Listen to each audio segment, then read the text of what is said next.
السلام علیکم ورحمۃ اللہ وبرکاتہ۔ نحمده ونصلي على رسوله الكريم اما بعد فاعوذ بالله من الشیطان الرجیم بسم اللہ الرحمن الرحیم رب اشرح لي صدری ويسر لي امری واحلل عقدۃ من لسانی یفقهوا قولی۔ ہماری آج کی گفتگو کا موضوع ہے ہم عید کیسے منائیں۔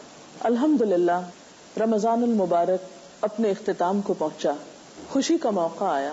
خوشی کے موقع پر خوشی منانا عین انسانی فطرت ہے، اور ہمارا دین اسلام فطرت کے عین مطابق ہے۔ وہ خوشی کے موقع پر خوش ہونے کا حق دیتا ہے، انسانی ضروریات اور خواہشات کی جائز تکمیل کے ذرائع فراہم کرتا ہے۔ اسی لیے ہم دیکھتے ہیں کہ عید کے موقع پر نبی اکرم صلی اللہ علیہ وسلم نے خوشی منانے کی اور اس دن کو گزارنے کی بہترین تعلیم دی ہے۔ نبی صلی اللہ علیہ وسلم جب مدینہ تشریف لائے تو فرمایا، تم سال میں 2 دن خوشیاں منایا کرتے تھے، یعنی اسلام سے پہلے، اب اللہ تعالیٰ نے تمہیں اس سے بہتر 2 دن عطا فرمائے ہیں، یعنی عید الفطر اور عید الاضحیٰ۔ یہ بخاری کی روایت ہے۔ عید کا تعین چاند دیکھ کر ہوتا ہے۔ عید کے چاند کو دیکھنے کے لیے کوشش بھی کرنی چاہیے، اور چاند دیکھنے کا موقع بذات خود ایک خوشی کا موقع ہوتا ہے۔ اگر ممکن ہو تو بچے اور بڑے سب مل کر عید کا چاند دیکھنے کی کوشش کریں۔ ایک روایت میں آتا ہے کہ آپ نے فرمایا، جو دونوں عیدوں کی شب قیام کرے گا نیک نیتی اور اخلاص کے ساتھ، یعنی کچھ نوافل وغیرہ پڑھے گا، تو اس کا دل نہیں مرے گا اس دن جب اور دل مردہ ہو جائیں گے۔ چاند رات کو ہی یا عید کی نماز پڑھنے سے پہلے پہلے ایک اہم ذمہ داری جو سب کو ادا کرنی ہے وہ ہے فطرانہ کی ادائیگی۔ فطرانہ گھر کے تمام افراد کی طرف سے ہوتا ہے۔ ہر مسلمان، غلام ہو یا آزاد، مرد ہو یا عورت، چھوٹا ہو یا بڑا، روزہ دار ہو یا غیر روزہ دار، صاحب نصاب ہو یا نہ ہو، حتیٰ کہ دودھ پیتا بچہ، اس کی طرف سے بھی صدقہ فطر ادا کیا جائے گا۔ یہ وہ صدقہ ہے جس میں تمام مسلمان شریک ہوتے ہیں۔ بہت سے مواقع پر جب صدقہ خیرات کی بات ہوتی ہے تو چند لوگ دیتے ہیں اور چند لوگ لینے والے ہوتے ہیں، لیکن اس صدقہ فطر میں سب کو شریک ہونا ہوتا ہے۔ حضرت ابن عمر سے روایت ہے کہ رسول اللہ صلی اللہ علیہ وسلم نے صدقہ فطر 1 صاع کھجور یا 1 صاع جو غلام، آزاد، مرد، عورت، چھوٹے بڑے ہر مسلمان پہ فرض کیا، یعنی سب کو ادا کرنے کا حکم دیا۔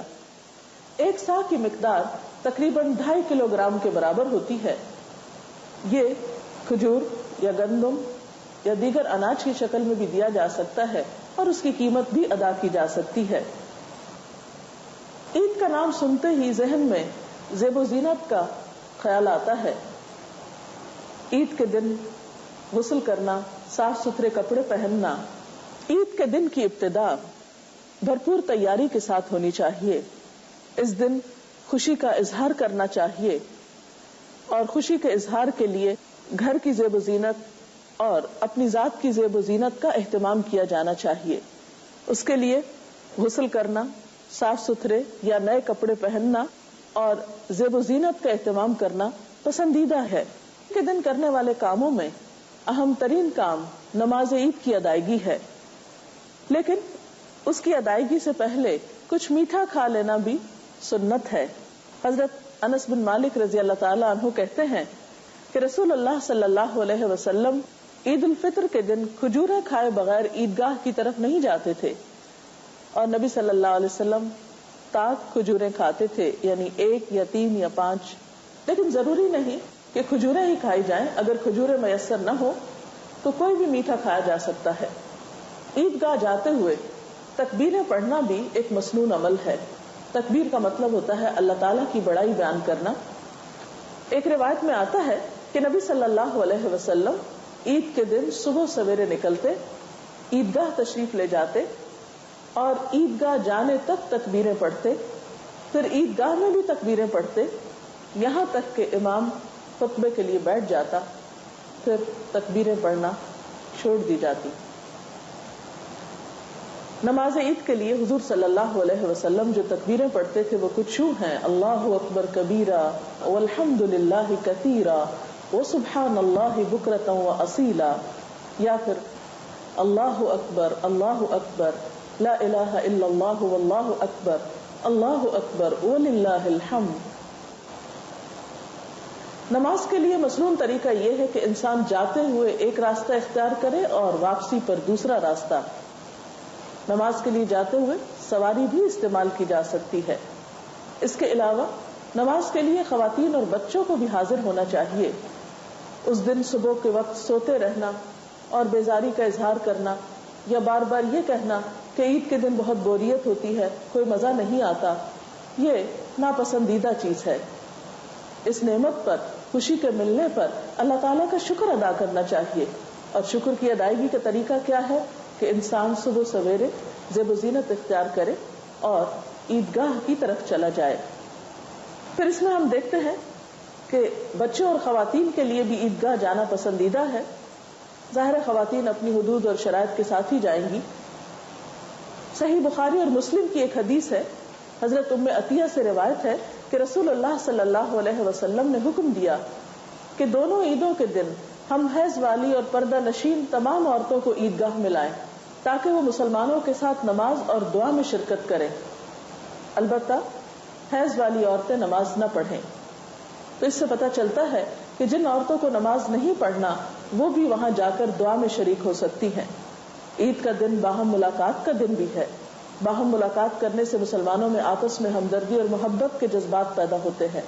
اس وقت ملاقات کرتے وقت تقبل اللہ منا ومنکم کی دعا دی جا سکتی ہے کہ اللہ تعالیٰ ہمارے اور تمہاری نمازیں، روزے اور دعائیں قبول فرمائے۔ پھر اسی طرح عید سے واپسی پر مزید خوشی کا اہتمام کیا جا سکتا ہے۔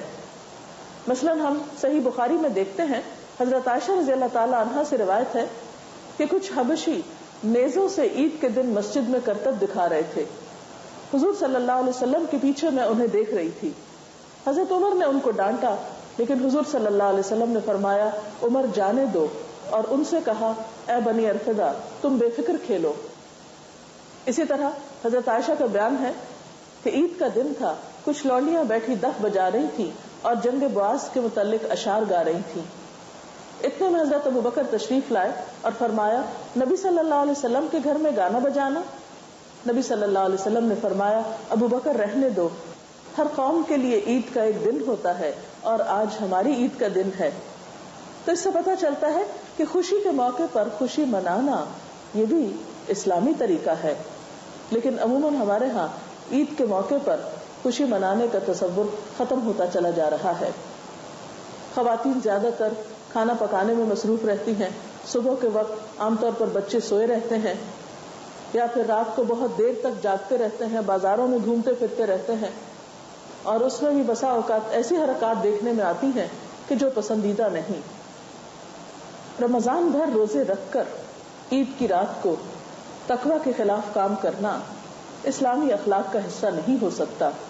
ہمیں ایسی تمام چیزوں سے پرہیز کرنا چاہیے جو اللہ تعالیٰ کو ناپسند ہو، کیونکہ عام طور پر دیکھنے میں آیا ہے کہ بازاروں میں بسا اوقات خواتین کو تنگ کیا جاتا ہے، یا آوازیں کسے جاتے ہیں، یا غیر ضروری طور پر گھوما پھرا جاتا ہے۔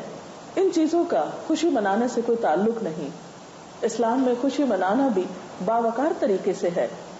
پھر اسی طرح بعض اوقات یہ بھی دیکھنے میں آیا ہے کہ خوشی منانے کے لیے ہم جو کپڑے پہنتے ہیں یا زیور پہنتے ہیں تو ان میں کمپٹیشن شروع ہو جاتا ہے، باہم مقابلہ بازی کی کیفیت ہوتی ہے۔ اس وجہ سے بھی خوشی بسا اوقات حسد میں تبدیل ہو جاتی ہے۔ ہمیں اس بات کا تو حق دیا گیا ہے کہ ہم نعمت کا اظہار کریں، اچھا پہنیں، اچھا کھائیں، لیکن اس بات کی اجازت نہیں دی گئی کہ ہم اپنی نعمت کا اظہار اس طرح کریں کہ دوسرے کی تحقیر ہو یا دوسرا تکلیف میں مبتلا ہو، یا صرف اپنی خوشی کا خیال رکھیں اور دوسروں کو بھول جائیں۔ رمضان کے علاوہ اس موقع پر بھی اپنے عزیزوں دوستوں کو یاد رکھنا، ضرورت مند لوگوں کو یاد رکھنا، ان کی ضروریات کا خیال رکھنا، یہ بھی ہمارے فرائض میں شامل ہے۔ حقیقی خوشی تو وہ خوشی ہوتی ہے جس میں سب شریک ہوں، صرف اپنی خوشی کا ہی نہیں دوسروں کی خوشی کا بھی خیال رکھا جائے۔ اللہ کرے کہ آپ سب کی یہ عید حقیقی خوشیوں کی عید ہو،